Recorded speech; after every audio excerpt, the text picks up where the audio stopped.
되게 단단한 브랜드 같아요. 빌런입니다. 독일 시계 브랜드를 소개해드리려고 합니다. 이 브랜드가 마케팅 쪽으로 힘을 많이 쏟는 브랜드가 아니라 한국에서는 아시는 분이 많지 않을지도 모르지만 매력은 충만한 브랜드라고 생각합니다. 투어비의 어벤츄린 37입니다. 투어비는 전 세계적으로 많은 리테일러를 가지고 있는 메이저 브랜드는 아닌 듯합니다. 그렇다고 마이크로 브랜드도 아니고 메스티지를 지향하는 브랜드는 또 아니고 럭셔리를 추구하는가 하면 그것도 애매해요. 스위스 브랜드들이 공장식 대량 생산을 통해 브랜드 정체성을 유지하는 동안 투어비는 각 모델마다 개별적인 정성을 들이는 방식을 선택했습니다. 무브먼트, 피니싱, 소재, 다이얼 옵션, 디자인 등을 우리가 직접 선택할 수 있어요. 규모가 작은 편이고 개개인의 취향에 맞춰주는 커스텀화, 그리고 요 근방의 유행을 따라가지 않는 독특한 취향들을 고려해 봤을 때 독립시계 브랜드에 더 가깝다고 생각해요.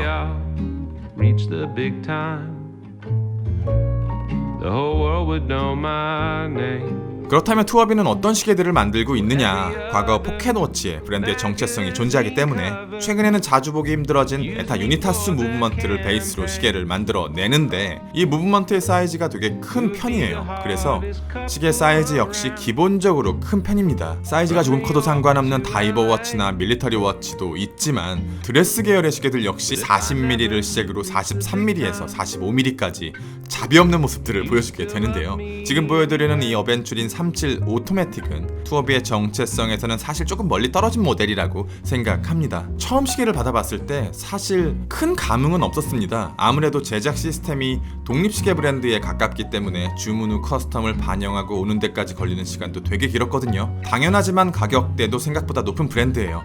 그런데 시계를 손목에 올려보고 이 브랜드에 대한 경험이 실제적으로 다가오기 시작하면서 좋아할 만한 이유가 있는 브랜드구나 라는 생각을 하게 되었습니다. 겉으로 보이는 피니싱이나 패시시나 무브먼트나 뭐 엄청 특별하게 느껴지는 것은 없는데 시계에서 바로 느껴지는 단단함이 꽤 높은 만족감을 주더라고요. 37mm의 밸런스 좋은 사이즈, 동글래스 포함 11mm로 비교적 두꺼운 두께, 45mm로 짧은 러그트라그, 줄질이 편한 20mm 짝수라그, 62g, 에타 2824-2 탑그레이드, 42시간의 파워 리저브에 5가지 포지션에서 조정이 되었고 마이너스 1초에서 플러스 6초의 1호차를 가지고 있습니다. 스크류 크라운이고 10바, 100m 방수입니다.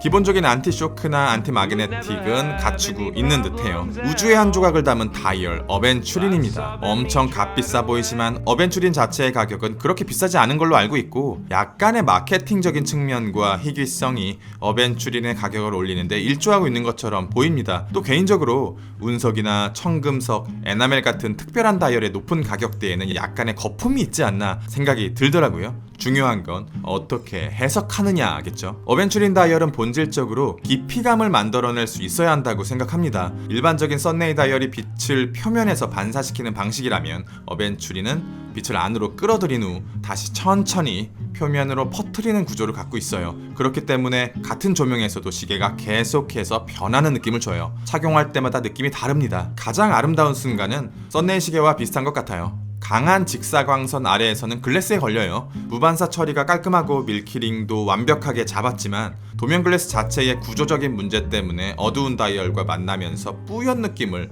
받을 수밖에 없습니다. 평평한 사파이어 글래스였다면 더 깨끗하게 담을 수 있었을 것 같은데 핸즈 높이 때문이었을까 아니면 디자인 때문이었을까 도명 사파이어로 제작되었습니다. 빛의 양이 적은 실내에서는 어벤츄린 안쪽의 별빛들이 반응하지 않으면서 먹먹하게 변하는데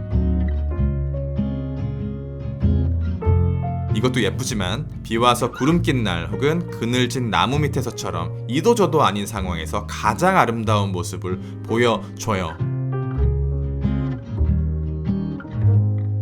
그리고 어벤츄린의 진짜 매력은 단순히 반짝거리는 화려함에 있다기보다는 환경에 따라 시계의 분위기가 달라지는 점에 있다고 생각합니다. 브랜드의 이름을 넣을 수도 있고 뺄 수도 있는데 아래쪽에 메이드 인 저먼과 짝을 맞추는 게 밸런스적으로 더 합이 맞는 것 같아서 저는 넣었습니다. 브랜드의 이름에 특별한 뜻이 있는지는 모르겠어요. 검색해도 나오지 않는데 영미권 사람들에게는 기술적이고 현대적인 느낌으로 다가온다고 하더라고요. 로듐으로 도금된 리프 핸즈가 올라가 있는데 핸즈의 포지션이 조금 애매합니다. 드레스워치의 정석과도 같은 리프 핸즈가 거대하면서 반짝이는 푸른빛 호수 안에 들어가 있는데 빛이 다이얼 안으로 너무 많이 들어와서도 안 되고 너무 적게 들어와서도 안 되는 까다로운 상황에서 리프 핸즈의 반응성이 되게 낮은 편이라 핸즈가 돋보이는 상황은 거의 볼 수 없게 됩니다. 좋게 말하면 다이얼의 모든 것을 밀어줬고 나쁘게 말하면 핸즈 자체의 매력도는 크지 않아요. 어벤츄린 다이얼을 가진 드레스워치의 대안은 되게 적습니다. 끝판왕으로는 랑에나 GP, 대중적으로는 크와드, 마이크로 브랜드에서 젤로스 정도가 어벤츄린 다이얼을 제대로 활용하는 것 같은데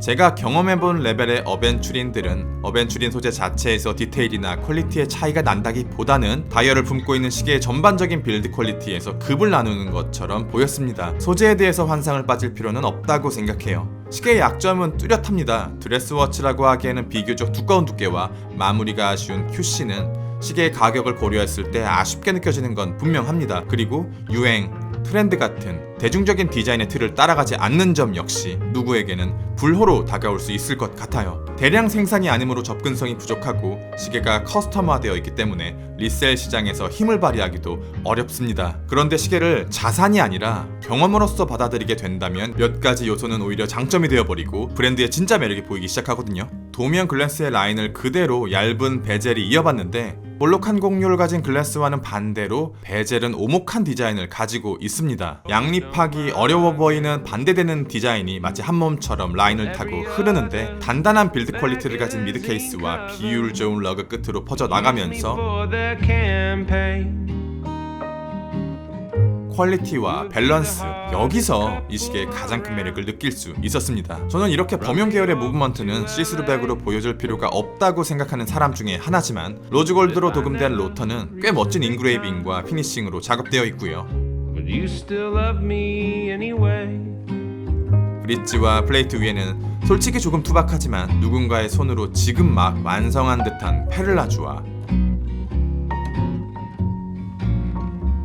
블루 스크류가 올라가 있습니다. 무브먼트의 피니싱 역시 선택할 수 있는데 이건 하는 게 낫다고 생각해요. 스트랩은 원래 앱손 계열의 가죽 스트랩이 체결되어 있었는데 깨끗하고 화려한 시계의 디자인을 더해줄 필요는 없다고 생각해서 이탈리아 스트랩 업체 콜라랩의 터프한 질감을 가진 가죽 스트랩으로 체결해서 착용하고 있습니다. 국가별로 시계 브랜드들의 감성이 크게 다르다고 생각해요. 럭셔리를 추구하는 스위스 메이드, 터프한 느낌의 일본, 스칸디나비아, 북유럽, 영국이나 프랑스도 각자의 매력을 가지고 있는데 독일은 그 중에서도 가장 이질적인 감성을 지닌 시계 브랜드들이 많다고 느껴집니다. 그래서 독일 쪽 시계 브랜드들을 선호하는 사람들과 독일 쪽 브랜드들에게 관심이 없는 사람들과는 서로 연결고리가 없는 것처럼 보이기도 해요. 그런데 독일 중에서도 투어비는 더 이질적입니다. 글라슈테 기반의 랑에운트제네, 글라슈테 오리지널, 노모스 같은 브랜드들은 전통적인 독일 워치메이킹 스타일을 계승하면서도 스위스 브랜드들의 감성을 동시에 보여주고 있다고 생각하는데 비글라슈테 기반 브랜드들 스토바, 라쿠, 융안스 그리고 투어비 같이 강한 개성을 지닌 브랜드들은 또 다른 맛을 가지고 있습니다. 그 중에서도 투어비는 글라슈테 기반 브랜드들의 전통적인 접근법과도 다르고 노모스 같이 모던한 디자인 중심의 브랜드와도 다르며 스토바나 라쿠 같이 오리지널 디자인을 유지하는 것과도 다릅니다. 반 메스티지,